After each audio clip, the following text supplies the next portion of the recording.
जय जगन्नाथ। नमस्कार प्रिय दर्शक बंधु। मु ज्योतिषाचार्य प्रमोद कुमार पंडा आपण स्वागत करुच्ची आपण प्रिय चैनल एस्ट्रो कल्याण चैनल।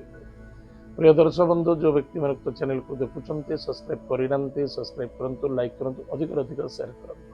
एवं आसतु जाना मासिक राशिफल 1 जून 2026 रु 30 जून 2026 मसीहा सन 2026 मसीहार जून मासटी जो व्यक्ति जन्मजातक राशि हूँ मिथुन राशि, अन्यथा लग्न हूँ मिथुन लग्न।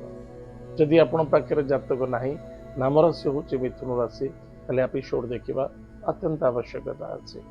प्रिय दर्शक बंधु, आज हम चर्चा करवा मिथुन राशि 1 जून रु 15 जून पर्यंत द्वादश भाव में सूर्य रे। 15 जून रु 30 जून आपण राशि उपर सूर्य रे। सूर्य बुध शुक्र युति अच्छी ताहले निश्चित रूप से ध्यान देवे। सूर्य जो रुहति तार सप्तम भाव को दृष्टि दिखाते। एपाई 1 जून रु 15 जून मध्य कौन क्षेत्र आप कर्म करुँचे बेपार वाणिज्य हो चाहे कौन जॉब रे हो, निश्चित ध्यान देवे। जल्दबाजी करने उचित नुहे, असंतुष्टता हवा उचित नुहे। कौन सी चाकरी छाड़ापी के चेष्टा करतुनि बा कौन सी चाकरी उपर असंतुष्टता हवा उचित नुहे। कर्म अधिक करने को पड़ो, फल टिके कम मिलवार संभावना देखा दूची, किंतु चेष्टा प्रतिचेष्टा सत चेष्टा हवा दरकार अच्छी। अपकर्म करने उचित नुहे। बुद्धि विद्या को जबरदस्त लगेगा अत्यंत आवश्यकता अच्छे। बुध जेहेतु मिथुन राशि ग्रहराज बुध बुध स्वराशि बसी आपणकर बुद्धि विद्यारे जबरदस्त सफलता मिल। आपणकर धैर्यता रखा अत्यंत आवश्यकता अच्छे।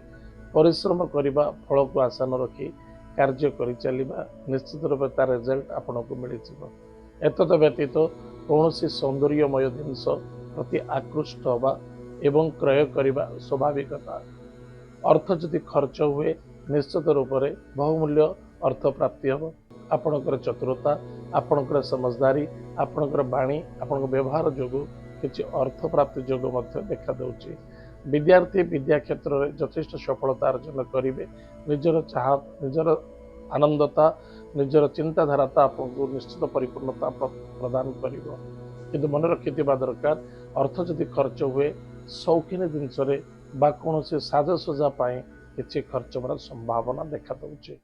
शत्रु कहीं ना मनोरूपी शत्रु आपण मन को स्ट्रंग रखु। शत्रु ऑटोमेटिक दूरे जाए।